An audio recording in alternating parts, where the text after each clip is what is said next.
Hey, everybody. Welcome to Kansas City Business Cast. I believe this is going to be episode 37. Very excited with how season 3 has been unraveling so far, or unfolding, whatever. Unraveling is typically a negative term, right?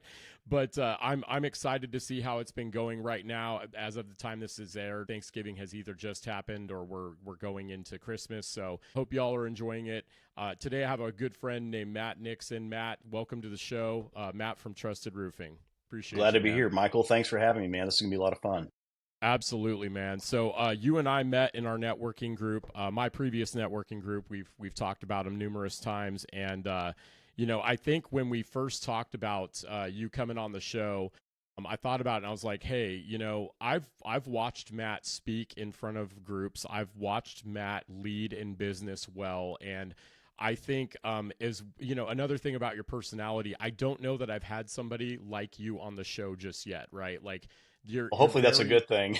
yeah, man. No, it's cool. Like I'm always thinking about that. Like when I have people on the show, like what gap are they filling or what ground are they covering that we haven't covered before? And I know you've got a wealth of experience in business, leadership, sales, operations, public relations, and, obviously, Trusted Roofing right now. And so if you could maybe just kind of like tell our guests like who you are, what you do, and then we'll just kind of go from there, man. Yeah, sure. Absolutely. So born and raised in the Kansas City market, been here all my glorious 44, almost 45 years. I was a Johnson County guy, still am a Johnson County guy, went to Johnson County High, quote unquote, KU. Loved it. Started my first business actually when I was 19 or 20. Had a mobile oil change company and almost got kicked out of college because of some of the marketing antics that I put together at such a young age. Grew up in the insurance industry. I was an insurance agent at a company called American Family. Did that, got into leadership very early with that company and expanded that into leadership at another insurance company, Farmers. So 22 years of insurance experience, everything for being a assistant salesperson when I was a young Matt at 22, owning my own agency and then managing many, or I should say leading, not managing, many agents across a region, across a state, and really learned a lot, had a lot of fun doing that. And then here about a year ago, got into the roofing industry, and I really love it. It's a lot of It's awesome, man. I've been impressed just watching you speak on leadership and the way that you do sales. I love how you just mentioned your first business was that mobile oil change company, and that the marketing antics that you had. Yeah. What have you learned in sales and marketing, man, that you think would be valuable for people to know? Maybe we could kind of start there, because I do think you're very creative and you're hilarious and authentic, and so I guess like what have you learned, and how have you mentored others in that regard? Absolutely. That's a great, simple question and a very complex answer. So I'll try to sum it up as much as I can. I think some of the pieces that really are a fundamental factor of the success that I've had is I've failed a lot. And I've had great mentors that have told me it's okay to fail as long as you're falling forward, right? That's the right direction. One of the mistakes I see a lot of newer business owners and entrepreneurs make is not leaning on the experience of those who have traveled your path before you. And so often, when we're business owners and we're entrepreneurs, we have an ego. Okay. I'm going to say it out loud. We all have these egos, right? We're trying to fulfill this desire of success. So a lot of times that type of personality is against looking for advice from others. And that is such a fail and a miss. I've had great mentors in the past. Some of them were very difficult to work with, but I have learned so much from those people. So I think having great mentorship in your life, and I still have mentorship in my life to this day, and it's such a critical role that they play in my success and ongoing success. I think the other thing that a lot of business owners and entrepreneurs make a mistake of is not understanding their numbers. You have to understand your ROI. You have to understand what are your expenses, what are your income channels, how are you managing those? So many times I've talked and sat down with business owners where they have several different marketing or revenue streams, but they can't tell me which one's making them money. They can tell me which ones are costing them a lot of money, but they can't tell me what their ROI is, on a different lane perspective. And you have to split test your marketing ideas. You have to split test your activities and your efforts. Otherwise, you're going to be pouring money into a marketing activity where you may have a 1% return, where you could be pouring money and effort and time and attitude into a different marketing stream where you've got a 20 or 30 or 50% return. So mentorship, knowing your numbers. And the last one is servant leadership. The biggest way that you give back is by helping others. And before we started recording, we started talking about, what did I really want to get out of this? Well, I've gotten out of business what I want to get out of business. I love giving back to others. And it's interesting because after 20, 25, plus years now of being a business entrepreneur, owner, coach, a sales leader, I start seeing people come to me for advice. Hey, let's grab coffee. I want to learn more about your business. They want to learn more about my business. And very quickly, it becomes a coaching opportunity. And I love that. I love giving advice to other folks. So giving back, giving people those bullet points, showing them that path that you zigged and zagged around for years and finally got on that path, and helping other people. I think that is the full circle of leadership. And that's kind of at the point where I am in my career journey today. Absolutely, man. So what I love asking people who are pros at, mentoring and leading and all that, who mentors you? Who do you go to, man? Because honestly, like, we know it's not an endless well. And just because we are, masters of the craft, or if we've put in our 10,000 hours, right, that does not mean that we don't also need to be encouraged and led and mentored. So, like, for you, like, who's invested in you, or who are some of the influencers that you've learned some things from, and just kind of dovetailed off that, like, what are you learning now, man? Yeah, absolutely. I've had several great mentors in my life.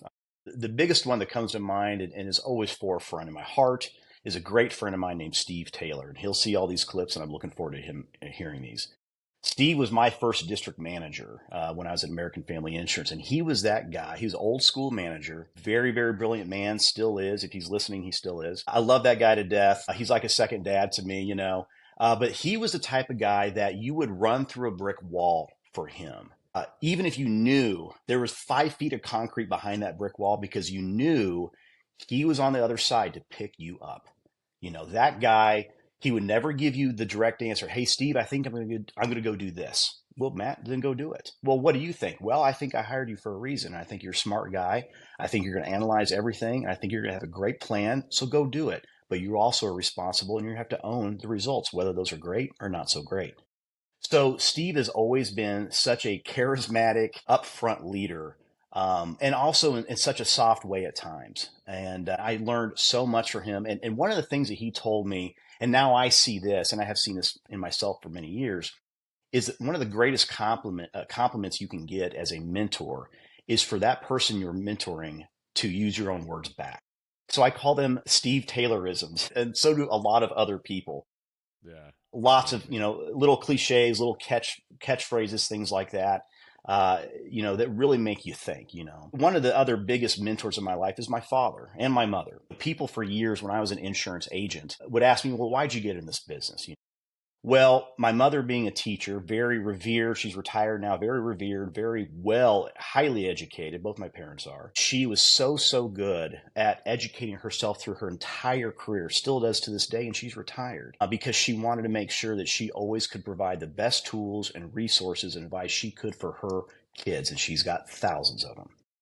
My dad is a retired regional sales manager for a steel company. When I would talk with my insurance customers, I would tell them, listen, as a teacher, I'm going to teach you everything you need to know about insurance. As a sales guy, I'd love to help you out as well, but that's the order of operations. My mom loves that joke, by the way.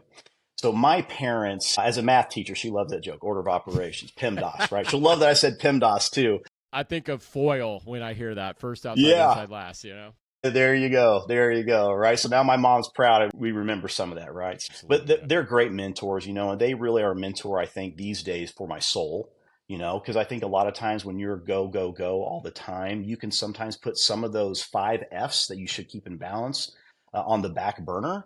And they're really good about reminding me to keep all 5 of the F's in balance. That's family, friends, faith, fitness, finances, right? Of course, finances is Love it, man. last. So, Absolutely. a lot of great mentors. I've had mentors that were very, very challenging. I had a state sales director, a guy named Jim Cutts, and Jim is pro, super, super intellectual, extremely well, just precision, surgical guy. When he spoke, you just hung on every word. But he was the type of guy that, I'd bring a candidate to him, to bring on as an insurance agent or project Mm-hmm. manager or whatnot. And he'd say, well, Matt, why this person? Oh, they're a great guy. Okay, Matt, that's great. But why are you going to marry this guy and you're going to be tied to this person's results, That's right? right. And Yeah, again, buddy. would never give me the yes or no. He would say, this is your call. I hired you for a reason.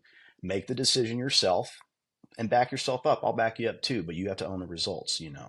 So again, mentorship in business is so big. And when you take a look at business owners, it doesn't matter the industry, okay? It really doesn't matter the industry whatsoever.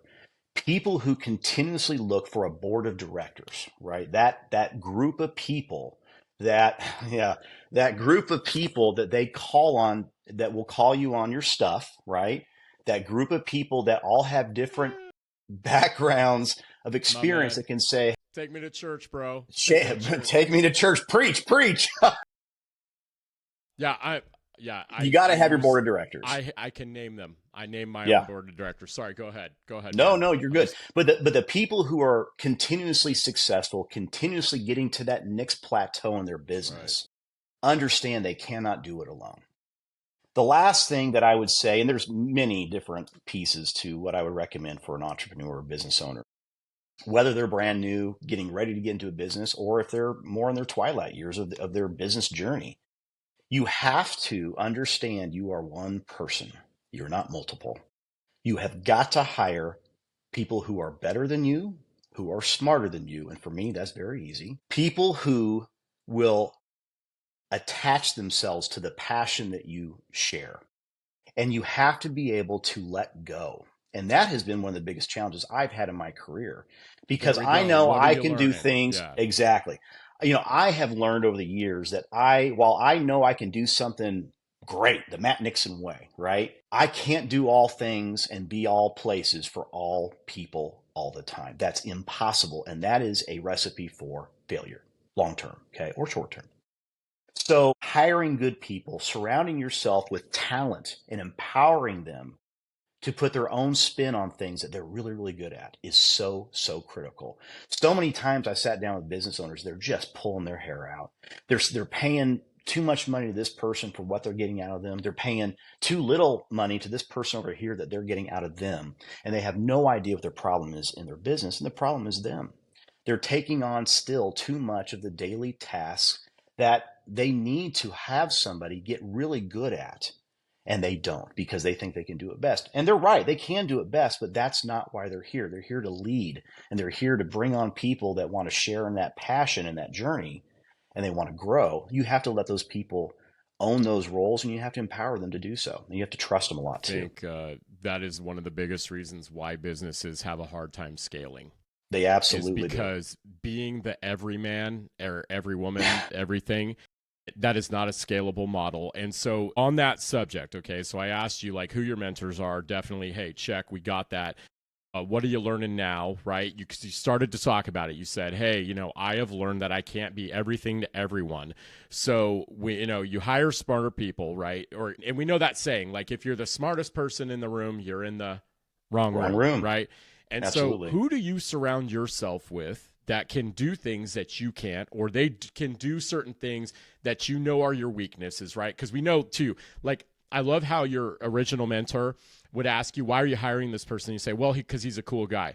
So many people in their earlier years, they hire people that are cool people, or they hire people that are just like them. And then what they end up getting is like this homogenous workforce of like everybody who thinks like them. And then when there comes a time when you have to do new things and people need to think in ways they've never thought, well, guess what? You basically tried to clone yourself. So now you don't have any talent that can solve that problem. And so Exactly. like, who do you surround yourself with, man? Like, maybe take your team at Trusted as an example. You're the director of sales and operations, but like, who have you selected what type of strengths have you surrounded yourself with? I mean, I love how you also too, in all of our previous conversations, you're always talking about, and you've even talked about it in this episode, that you can't do it on your own, and that you have to build a team, and that's how people succeed. So all that to say, I'm going to reel it back in. Who do you surround yourself with, man? Like, what type Absolutely. of strengths do you look for? And maybe that could be a sort of help to people who are doing it all on their own right now and think, I really should get a person, to do Right. this or whatever. Yeah. How do Yeah, you go about absolutely. that? Yeah, for sure. Absolutely. We've got a lot of great people at Trusted Roofing. And as ops and sales director, I've got a lot on my plate. We're going through a major transformation right now as we've grown almost 20 fold since year to date, year over Damn, year. bro. So we have to, That's yeah, it's been amazing. great. It's been amazing. I'm very proud of our company. We're going some great places. We're doing things very differently at Trusted. And we're able to do those things differently and collaboratively because of the talent that we've brought on board. First and foremost, I got to call out Elaine Curtin. Elaine has some background in the roofing industry. I had never known Elaine before I came to this company. I had never known roofing before I came to this company. I was a sales director at an insurance company, right? Elaine has a massive amount of wealth when it comes to project scheduling, when it comes to construction. And more than anything, she is so good at working with our vendor relations, our contractor relations, our crews that we work with. She has her thumb on the pulse of everything going on in that company because I cannot. I could if I wanted to. I don't have the time to do it, and she's the best at it. So when I hand something off to her where I have a need, which is always, tied into a customer need, I don't have to question it. She also knows that if she hands something off to me, she doesn't have to question it's going to get done and get done right. So, Elaine is amazing. We're very privileged to have her on the team, and I'm looking forward to her growing in her own career path development over the next several years, decades, and hopefully for the rest of her career. Another person that comes to mind, and this is actually the owners of the company. Ryan Hill is the owner of the company right now, and his partner Matt Preister, and those guys know everything about construction, roofing. They know the ins and the outs of pricing, products, all of our supply houses. They have all these great relationships. I do not have those relationships yet. So, when I have questions and I have needs when it comes to, how do I approach this commercial building roof? I've never dealt with a mansard style, or I've never dealt with TPO or EPDM, or all these kinds of fun little acronyms we have in the roofing industry. They know exactly what they're talking about. They've been there, they've done it, they've been doing this for 20, 30 years. So these guys are just amazing. And what I love about them is they also know they don't have all the answers. And that's why they brought me on to help them fill in the blank with the answers. So that's, you talk about leadership and you talk about making decisions that are outside your comfort zone. When you hire somebody on to make decisions for your multi-million-dollar company that has not been in this industry before, that's a pucker moment, Yeah. and that's a lot of trust. And I hate to be cliche, but that's what we do at Trusted Roofing. We put a lot of trust into our team members. So we've got a Absolutely. lot of great people. And I will say that I also want to make sure I don't forget these guys. I have so many great project managers now that we brought on board. We started with, I think, 4 or 5 guys, and we now have about 15 approximately. Dude, that And is killer. Oh yeah, my gosh. yeah, it's going really, really well. And we're growing. We're going to be growing deep into 25 and beyond. We have paused and taken a step back as far as who we want to talk to when it comes to a career path opportunity. There we go. Yes. Segue, because I wanted to ask about Segue. hiring and how Yes. you hire people, because Yes. that's a process that a lot of business owners, they've Yeah. never had to do it. Maybe they know Yeah. from a previous life of applying for jobs, or maybe they were a manager and they had to scream, but yeah, man, let's go there. So, like, Let's go if you had there. to We can step go there all back and day say, long. how do Yeah. we hire? Yeah, go for How it, do we dude. hire? Yeah. Well, I will say that, in my own experience, in my own past, with the massive amount of training that I've had the privilege of being exposed to when I was at some great, huge Fortune 300 companies, I've gone through weeks and weeks and weeks of behavioral based interview challenge opportunities when it comes to interviewing and being interviewed, for a job, right? So not only do I know how to interview well as a candidate, I know how to deliver the questions well also. So when we are looking at new talent to represent our brand, that's the first thing that that's the first question we have to answer. is this person going to be a great representation of my brand? Because when I've got people out there doing things, and I want people to do things their way, but if they're going off script, if they are not being professional, if they're showing up to a job site smelling like, that hot box their car with cigarettes, or they're cursing, or they're not being polite, professional, articulate, that is not the brand we're creating at Trusted Roofing. So that's a brand of a lot of other competitors, but that's not how we do things here, right? So, when it comes to how we hire, when I came on board, there really wasn't a hiring process necessarily. There wasn't a boot camp, onboarding process, things like this. And I'm definitely a big believer that you have to be able to spend the day in a boat with somebody, right, before you bring them on board. Because if you're still here at the end of the day of fishing, hey, let's see what day 2 looks like. If I kicked you out of the boat, hey, that happens sometimes too. And you can kick me out of the boat as well, right? But we need to know those things early, because if it's not a good alignment, that's perfectly fine. There's nothing wrong with that, right? But if you're going to be part of our team, if you're going to represent our brand, we want you to be extremely happy. We want to be happy too. We want things to go really, really well. So hiring is so important. When it comes to, the kind of talent we look for, I could care less if somebody's ever thrown a nail on a piece of wood. I'm not hiring people to actually do the nailing of shingles on roofs or whatever I'm hiring people that can engage with human beings in a great, great way. And another little segue here. So one of the ways that I look at business in general is we are psychologists. We are people that should be studying the human condition. If you happen to be a podcast owner, if you happen to be a bakery owner, if you happen to be a tax accountant, an insurance guy, a roofer, that's secondary to the fact that you are a scientist of people. And if you don't look at business that way, you are failing. And every business is in the people business. You have to be in the people business. You have to understand. Absolutely. And if you're not looking at it through that lens, you're missing out in such a huge way, When it comes to customer journey, customer experience, that's another piece that, when I'm talking with a new candidate, we talk about, hey, tell me about experiences you've had in the construction industry as a potential customer. What was that like? What were your good experiences and why? What were some of the fails and why? You and I were talking about those fails earlier before we started recording. Yeah. Because you have an opportunity at every moment to create a path, to create an experience for another human being. And you are so much more in control than you ever allow yourself to be. But by God, you better plan for that. You better think about it. And if you're not the guy wondering, how am I going to construct this conversation so my customer perceives the experience that I'm trying to deliver, which are two different things. Giving a delivered experience and the customer perceiving it are different. If you can tie them together, that's a win. And you have to have thought about that. You have to have organization behind, how am I going to engage with this person today so they have a lasting memory? And I've told people for 20 plus years, and this wasn't my original quote, I have no interest in satisfied customers. I only am looking for raving fans. And I say that all the time, and it's not that difficult to do.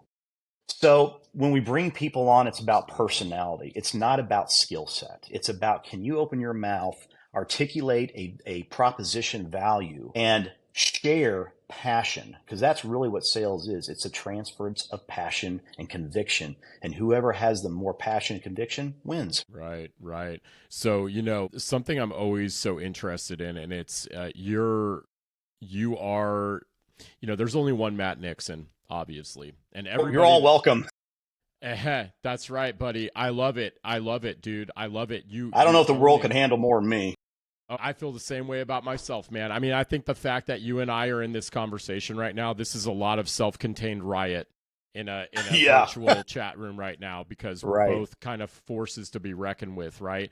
I would agree. The thing that I love about you, Matt, is that you are not just a smooth talker, right? You obviously you have mastered the language of speaking about this stuff, right? You are a very charismatic guy, and the thing about it is, I think, and what's very unique too about your title at Trusted is director of sales and operations. And the operations piece is something too. It seems that this is just my observation in, 15 years of recruiting. And now I'm like, probably like 5 years of, process improvement. And then, a year plus on my own as a business growth coach and stuff. But it seems people can only have one or the other. And, there are people that are devoted to sales, and then there are people that are devoted to operations. But you understand the value. I love how we're talking about your hiring, and you said we needed a process, because a bad process will beat good people all the time, right? And Absolutely. so, your operations, I'm very curious of how you got into, the importance of operations. Can you talk about that and maybe some things that are, you said in the beginning, I've talked to people, business owners that are like burning themselves out on all this, basically, I'm paraphrasing, crap that they don't need to be doing, or they should have someone else do, or they should do less of. So that all of that's operations and process. So like for you, man, like, why are you so passionate about operations, and what's your journey been like, man? And, we can kind of unpack that a little bit more too, but I think that's very worthy of noting, Absolutely. So I will say that, again, a mentor from many years ago, Steve Taylor, he really impressed upon me the fact that everything you do in a business is a math equation. And this is probably part of my mom talking too, right? All it is a math equation of variables. Your job is to know what those variables are. Most people do not, because when you do, and you set how many this variable is times that plus this equals X, and you know your numbers, all you have to do is pull the lever back on this one, push the lever forward on this one, tweak your equation slightly as need be, and you can be very, very successful. It's not that difficult. Where people miss is not knowing what all the variables in their organization are, and those variables are process.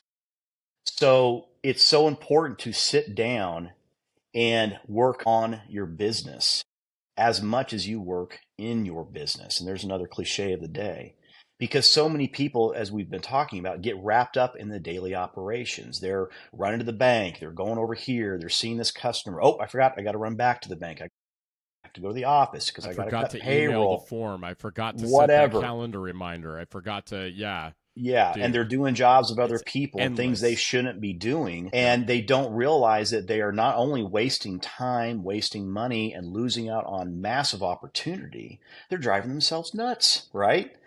So understanding the variables of your equation is so critical, okay? So coming into our company, not knowing a thing about it was shingles, right? Nothing. Okay. And now I absolutely do quite a lot. And again, thanks to my great mentors, we are wanting to create a predictable, repeatable, translatable process in everything that we do. Not because it's a approach of micromanagement. It's an approach of a consistent customer journey and experience. Okay. When I have guys, when I have project managers that are doing things, I'll say sloppy, okay? Whether it's the contract, the materials order, whether it's not sending that, hey, your appointment's scheduled for 9:00 tomorrow morning. Please make sure you have everything moved away from your house, and da da da.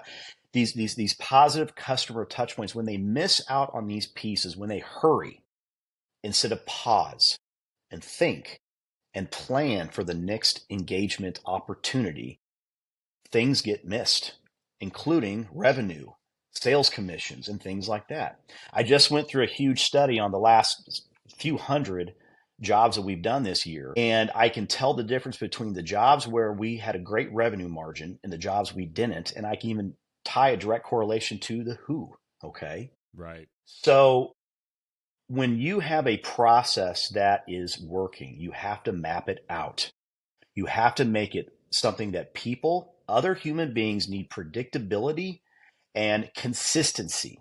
Okay. That's why when we're in kindergarten, everything's labeled, everything goes back where it's supposed to be, because you have to have predictability as a human being. You have to have consistency. When we have that in a process and your muscle memory becomes strong And now this just becomes part of what you do, and you're so good at it, we all get to win. We all get to win every single time. When we don't pause, slow it down for a second, think about the customer experience first, think about the company second, or even third, think about yourself second, that's perfectly fine. We miss out every single time. It's amazing how I love how you reference the predictability of kindergarten as well, because when I was working for a local major hospital system, when we would go into nursing units and do like the Lean 5S, which Toyota, they're the fathers of, right?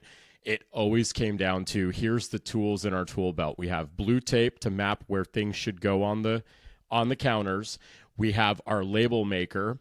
And those are like our main tools. And then getting consensus of where things go. And then that whole 5S process is like everything in its place. And you can do that with a hard drive too, and your file system. And, you're talking about variation, like, when you're going through the numbers and you can see and you can tie it to the who. I love how you are able to have that sort of level of business intelligence as well, to sit there, and then you can use that as a developmental opportunity for said person, right? And so often, I mean, you might have found this, but I know in my experiences, I worked with businesses and I've worked with people in other departments. Whenever you sit at the elbow with people and there's a consistent mistake being made, that's almost a gift, because it's like, oh my gosh, there's just one part being missed or two parts or whatever. And then it's like, oh my gosh, we could do this. The problem too, like you said, the math equation, the biggest problem is people don't know their variables. And it's like, because they don't have standards, and without standards, you can't improve things, because you got to know what a baseline is and all that. But on that subject of like, when you find variation or you find waste, like, how do you address that? Especially like particular people, what's your approach to, project manager A, who, you can see the profit margin isn't there, right? Like, how do you approach that conversation? Yeah. And coach in that. Absolutely. Yeah, absolutely. First you have to understand what's going on in the background, and you can't jump to conclusions. So that's where a lot of, I think, research comes up first. You cannot assume things, because we know what assumption does, right? Absolutely. I won't go there, but at any rate, you have to. Everybody should know. Everybody knows what assume Especially means. our listeners. Yeah. Yeah, exactly. You've got to do your research. You got to take a look at the numbers, and you have to see if you can understand the why behind the why before you ask them what it is. Okay.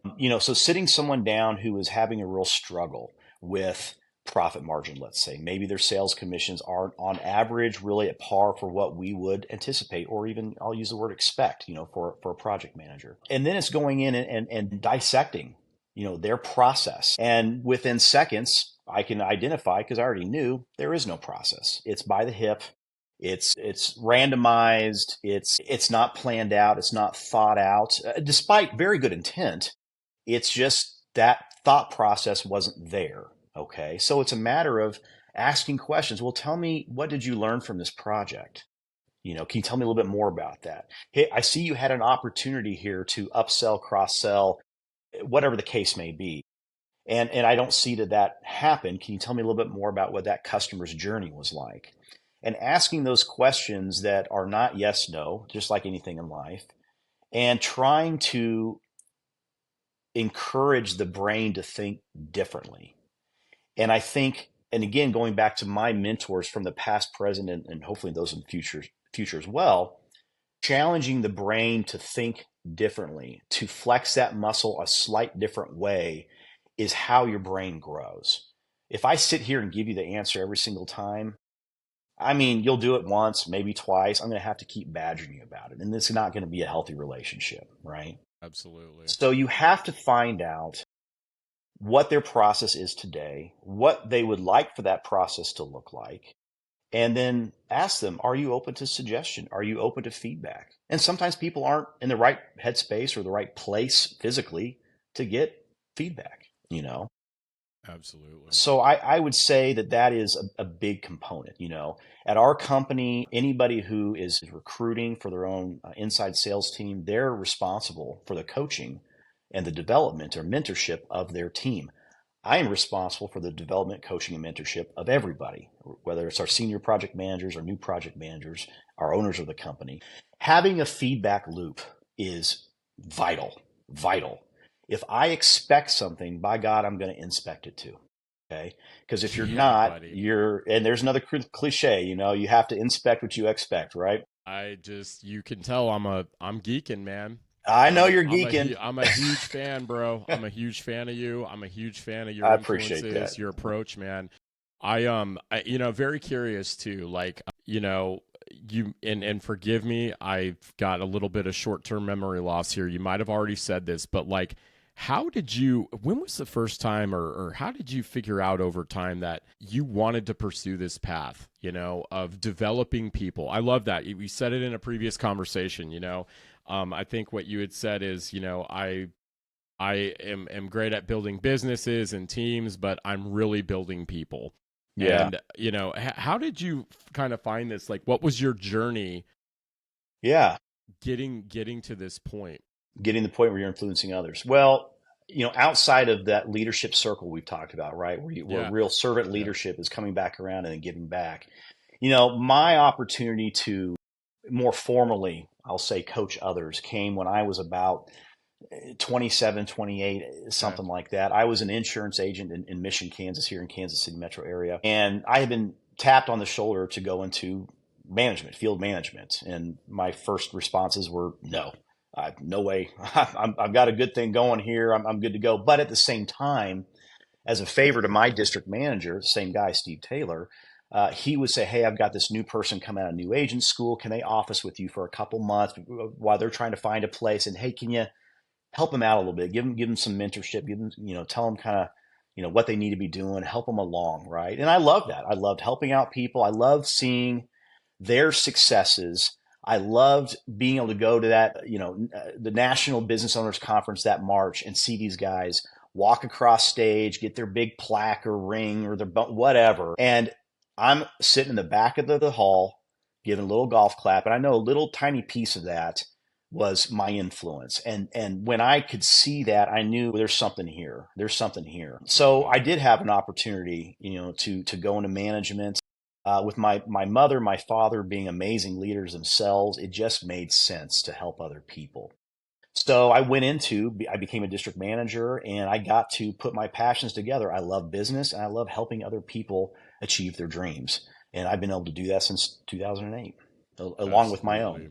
own. So season 2 on this show was kind of like, it was a weird theme. It just kind of came up with our first few guests, and then it kind of continued. And I'm very curious.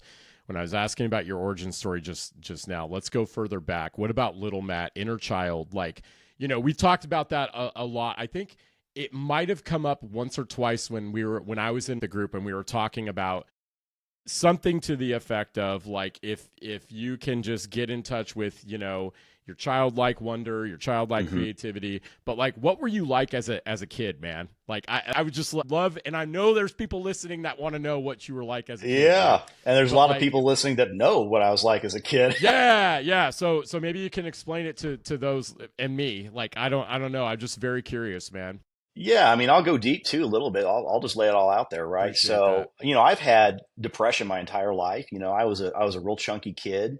A lot of struggles with that. Your typical teenage stuff, and had some run-ins with little stupid run-ins with the law and stuff like that when I was a young teenager. But I was surrounded by people who loved me no matter what. My parents are just amazing people of deep, deep love and understanding and commitment. And so as a kid, I was kind of all over the board. I was an okay student. I'm a smart guy. I just wasn't real dedicated to my studies. I wasn't a real big reader. I'm still not. Unless it's business stuff, if I enjoy it, I'll Yeah. read it, right? That's supposed to be the key, apparently. I was Right. real artistic. I still am. Actually, that's something not a lot of people know about me. And I'm a singer. I've been a singer since I was a little kid, and my whole family's very musical, and You've got to be kidding me, we're bro. all very vocal, when it comes to singing and that kind of stuff. Church and high school and competition, choirs and things like that. My kids have been to state competitions. I'm very proud of my children and their vocal abilities as well. But I was kind of all over the board. I was one of the first kids when I was a 6-year-old to get a tattoo. Ooh, I got in trouble on that one, big time. Dude, that's amazing. That's amazing. I was a guy that, sang in a band. I had hair halfway down to my backside and earrings and oh yeah, yeah, Okay. I got proof. I got pictures. Okay. Yeah. So yeah, you know what? Well, I was a metalhead, right? You know, my Yeah. band, our stuff's on Spotify and all that stuff. Yeah. So was it like hair metal, grunge, like what type of Always music? cover rock and roll crap, Okay. just your Okay. Bon What kind of Jovi and bands? Guns N' Roses and Okay. Metallica and stuff like Okay. that. Okay. My Yeah. man, my And my man. man, that's right. That's amazing, man. You know, on the subject of that too, just talking about your kids, you know, that's Yeah. another thing I love. I love hearing about, man. You know, being a father and this being your passion and developing Mhm. other people. Like, how have you helped your kids develop, and how have you invested in your family, dude? Like, I'd love to hear Wow. that. Yeah. Well, I got three kids. My oldest just turned 18. He's a senior in high school. All three of my kids, I'm just wickedly proud of. They're so cool and they're so easygoing and they're so funny and they have such a horrible sense of humor, just like their old man. But, they've toughened and they've had to toughen over the last decade plus because, when their mom and I divorced, that was really hard. And there was a lot of counseling involved and things like that. And they had to grow up quick. And I'll never, forgive myself for that. But their mom's great, great family. I've got a great family too. So it's just a huge support system for them. And they've excelled so, so well in life. When it comes to mentoring my children, it's a love approach, it's an open dialogue approach. I've never treated them like little kids. We have very open dialogue conversations about whatever they want to talk about within reason, of course. Okay. So they know they can come to me and they can talk about anything from Billy hit me on the playground or hey dad, I accidentally stole some candy from Mrs. Smith or something like that to hey, this boy wanted my number and I don't really feel comfortable and blah, blah, blah, whatever. So it's Amazing. things like that, coaching my kids when it comes to things that are in my wheelhouse, but when it comes to things of the heart, we're very open about life and sometimes life's rough. They have, not only, going through the divorce with their mom, I was married one other time that was short lived and that was rough. They really connected, with my second ex-wife and that was a real tough thing for them too. But, first and foremost, their response was, Dad, are you okay? We love you. We want you to be happy. We want you to find your person. So, I think it comes down to how you parent, and no matter what your educational background is, no matter what your skills background is, parents that are successful with their kids and kids that become successful do what their parents did, and if you don't like the way your parents parented you or you think there's a gap missing, better yourself. You owe that to your kids. Absolutely, man. And that's what I've always tried. I think every father, every parent out there wants their kids to be better than them. And, while I've set the bar low, thank God,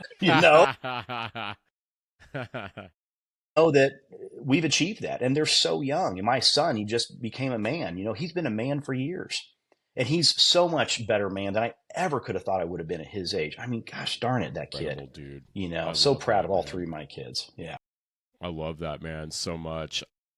You know, it's funny. I asked a couple of guests, you know, what do you do to stay sane? And I think it might have been our friend. I think Emily Franchette, actually, one of Yeah. our friends. She said, "That's so cute. You think I'm sane, or that I'm capable." Or she said she made a joke. You know, she's got a sense of humor, right? But like for you, man, like what do you do? Like, you know, I know you set really good boundaries with like work time, family time, personal Right. time.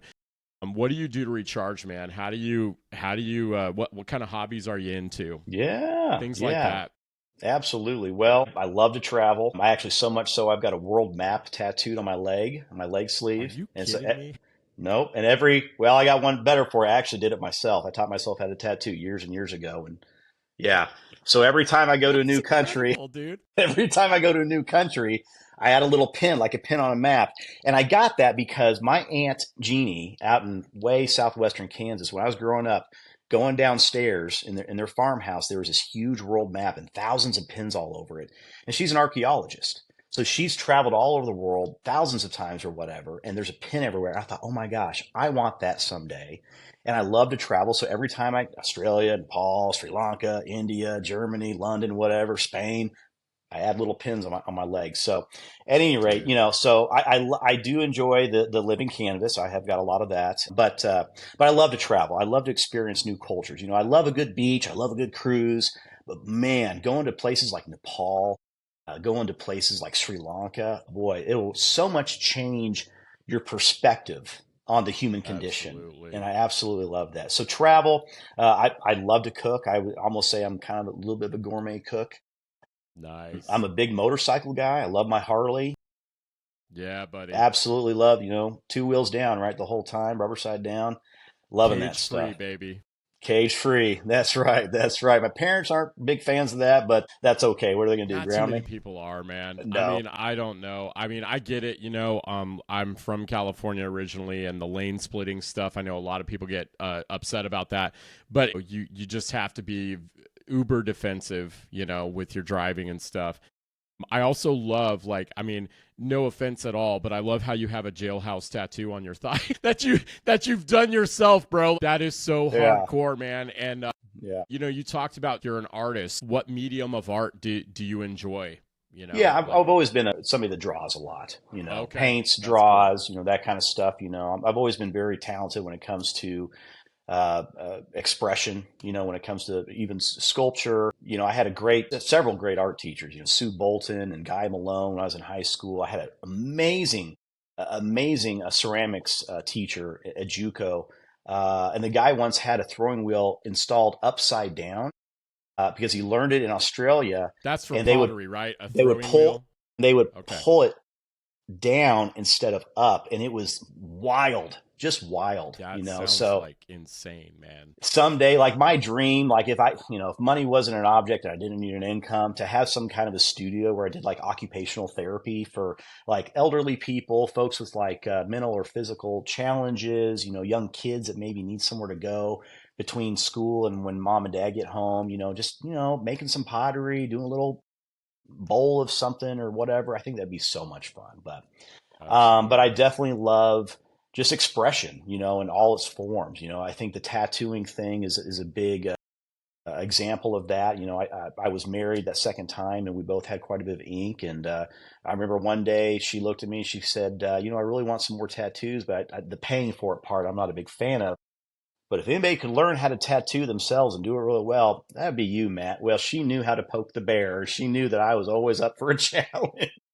Wow, So I bro. learned how to do it. And I've tattooed a lot of people, and they're all very good. I mean, I am biased, I So guess. So yeah, I definitely take back, and I even cringed as I said it when I said jailhouse. Just the That's thought of okay. doing it yourself, that Yeah. right there is just so badass, right? So on the subject of expression, okay, something it's come up a few times, and I think we've had some other guests, like I'm thinking of Clark Roosevelt, Bump Jonas. They've done really good jobs of talking about how art and business do not have to be these separate things. I Right. had Daniel Miyares, who's a best-selling children's author and illustration person, and he's found a way to do this for a living, right? But like when you're talking about like being in a professional environment, and you said I love expression, Hmm. how are you artistic in business? I'll just stop there because I got a Yeah. habit of dropping 7 questions, bombs, That's basically. okay. I'm And then I'm my tracking. guests look at me like, which one do you want me to freaking answer, bro? But Exactly. yeah, Exactly. So how do you mix expression with how do I mix expression with business, right? Well, yeah, your one of artistic the expression. right, artistic expression. I think when it comes to things like logo design and things like that, I'm sitting here creating process maps, creating process documents, contracts, forms that we're using, email templates, texting templates, automation programs. And all of that takes expression and being artistic in thought process. I will say that in my business world, the biggest artistic expression I think that I use and I'm very good at is my mouth, being articulate in how I present and how I talk with people, and that's something that has helped me out a lot, in my business over the many years. So being artistic in how you talk with people, being able to read people well. Again, this goes right back to studying the human condition. Just because you can't work a paintbrush or turn a wheel and make an ashtray doesn't mean that you can't be artistic in the way that you think, in the way that you Bro. speak. And so many people are so good at that, and they don't put that to use enough. It's amazing that you know everybody is a creator, okay? And so many people they go, well, since I'm not an artist, I'm not a musician, they'll look at people like that and say, "Oh, you're so creative. I wish I was creative like you." And I just feel like there is an untapped piece in that mindset because we look at us as kids, right? Going back to Hmm. the childlike wonder, you know, kids don't have any boundaries. They don't have most of the time they don't have any fears, especially at the young age. They're just like they're playing and they approach problems in ways that you know dead-minded adults just don't, right? Like Right. I'm just going to say Exactly. it, right? Yeah. We get so weathered, we get so beat down. A lot of us allow and give people other power over our mind and you know years of just you know abuse in the workplace or whatever it is, right? You know, Right. psychological damage, we have baggage and things like that. And I just feel like there's something there that I feel like if more people could get in touch with what is already inside of them, almost like Wizard of Oz type thing where they get to the end of the story. And you know I remember thinking that as a little kid. I didn't go through the book until it was like I was a teenager, but I remember watching the movie going, you know, gosh, for a cowardly lion, he's pretty brave. You know, he's done a Hmm. couple of really brave things, right? And it seems that the Right. scarecrow actually has solved some problems. He's got some brains. But to reel that back in, you know, and going back to this creative expression, man, I mean, you know, how do you find that in the people that you bring on board? Like, you know, what's the humdinger or the X factor for people most of the time? I feel like I'm asking almost like an impossible to answer question, but like, how do you identify people's strengths and their way of expressing themselves through their work? Absolutely. It comes back to those first conversations and every conversation thereafter. You know, if you were a painter when you were a kid and you stopped being a painter, it wasn't because you didn't want to do it anymore. It's because you put your paintbrush down for some reason. Life, college, marriage, kids, challenges, upset in life, opportunities in life. So I'm always looking to find out, well, where's your paintbrush and what's it look like and what does it do? You know, and you find that through asking questions like, "Hey, tell me what's passionate in your life. You know, why?" And first of all, Michael, why are you here? Well, I need to make money. That's not my question. I want to know the Nope. why behind the why. And the people in my organization hear me ask that all the time. What is your why behind the why? What are you trying to accomplish here? And not money, not success. Why? Is it your family? Is it you've got a anniversary coming up and you want to be able to afford to take your wife to Germany? Tell me why you're here, because if I understand your why and the skills that you have to get there, I can help you, you know. Absolutely. So understanding who your people are critical. Understanding what they bring to the table and listening and dialing into all the little tiny nuances of that conversation, or when they talk about something that has nothing to do with your company, it might. You just never know. And exploring and researching that dialogue path with them. You know, we've got a new guy that came on board and knows nothing about roofing. He had a painting background. He's always going to have a place at our company because this guy brings with him massive positivity. He is coachable, he's moldable, he knows it, he wants it, and he wants to be successful for himself and his family, his young children, his beautiful wife, Juliana. He loves the fact that after interviewing several roofing companies that he wanted to get into roofing, you know, he met with us and said, there's something different here. Well, we saw something Yeah, different in buddy. him too. And when you have, and we've got several people like that in our organization now on my team, and I love that. I love that energy. When you have all these different human beings in a room and you've got a problem to solve, they all have their paintbrushes to bring to the palette, and they all have their life of colors that you have to be able to mix in the right way. Our job as leaders is to understand how to hold that palette and how to tell them where to paint, you know.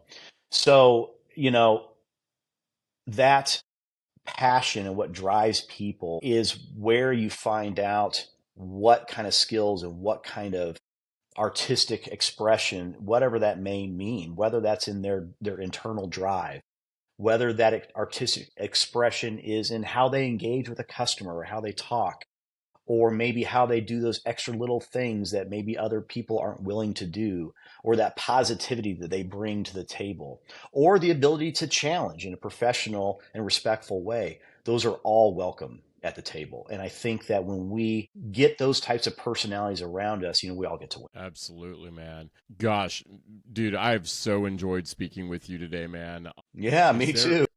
Is there anything that we didn't cover thus far, or as we've been talking, you've just been kind of organically, like it's kinetically developing in that noggin of yours, that you wanted to make sure that that you got out there for our listeners just to know about you or trusted or anything else that you think is important to say? Oh, I always think I have something important to say, Michael. You know me. Absolutely, man. Man with purpose. Yeah, man with a purpose, right? Well, we kind of talked about this a little bit before we got on air here, but people ask me, why'd you get into roofing? Well, there was a massive layoff. I was going to ask you that at some point. Yeah. Why'd you choose that? Yeah. I had a great career in insurance. I really enjoyed it. I loved, thousands of people I got to help influence and work with. And we had a massive, huge, multi-thousand person layoff about a year ago. And I took Q4 last year to do a major reset, my heart, my mind, my soul. And did I still want to continue down this path in financial services, right? In insurance. And I wasn't against it, right? I was at a New Year's Eve party and where there was one of the owners of this company was there. We got talking about stuff like we're talking about today, not really about roofing. I remember him saying something about being a roofer. And that's where the conversation went to. And I met these guys and they had the ability, the means, and the desire and the passion to grow their business. Their concern was quality and extensibility, being able to expand and not lose control of the experience and the results that they're wanting to give the Kansas City and surrounding market. Okay. So I came into roofing and people ask me, are you happy? I'm more than happy. I'm in my lane. I found my place. And the reason why is after so many years of being in a corporate environment that I loved, where I was told you have autonomy, you don't really, because you got to go through 17 different layers of approval to get something done at a local level. And it almost becomes a waste of your time. But now the way I feel is, on Christmas morning when you're a little kid and the presents are underneath the tree and mom goes, all right, Michael, it's your turn. And you get that one and it's a Play-Doh set. You got blue, red, orange, yellow. Brother Johnny, sister Susie hasn't mixed the colors yet. The Play-Doh factory, fresh out of the box. And all I feel every morning is this smell. It tastes like salt too. That's weird. But yeah, buddy. But that feeling of, woof, what can I create today is, I love that.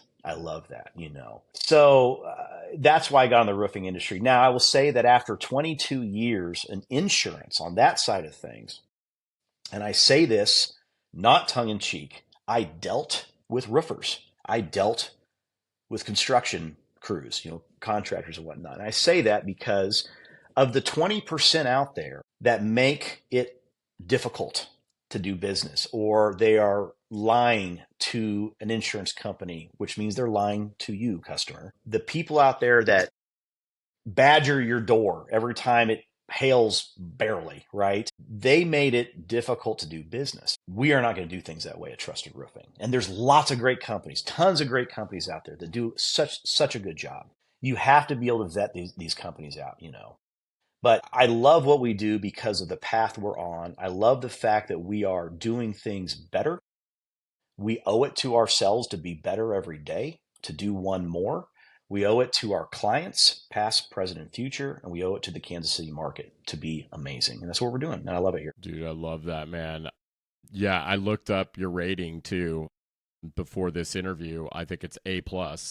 Yeah. Better Business Bureau. Yes, sir. we will put all of the links to the socials and the website. We're also going to put your LinkedIn profile as well. I'm going to encourage people to connect with you one-to-one because, you know, you're in the people business, man. You know, Absolutely. like I know you happen to work in the roofing business, but you're, you know, you're in the people business. You got all this experience. Amen. And what my hope is that somebody hears this either the week it's released or who knows. We know these things are evergreen, right? So it's going to live on YouTube and Apple and Spotify, and somebody will come across it and go, man, that dude said everything that I needed to hear, and, you know, they'll be able to engage. But man, it has been so good having you on this show. We're going to have to do it again, you know, have a check-in. Glad to have you in KCBC Tribe, Matt. Thank you so much. Man, Michael, thank you. This has been such a pleasure, such an honor. I really appreciate it, brother. Absolutely, man. All right, everybody. You heard it from the man himself. Definitely go follow Trusted Socials. Connect with him on LinkedIn. We'll get all those links in there. We really appreciate your support, KCBC Nation. Thank you.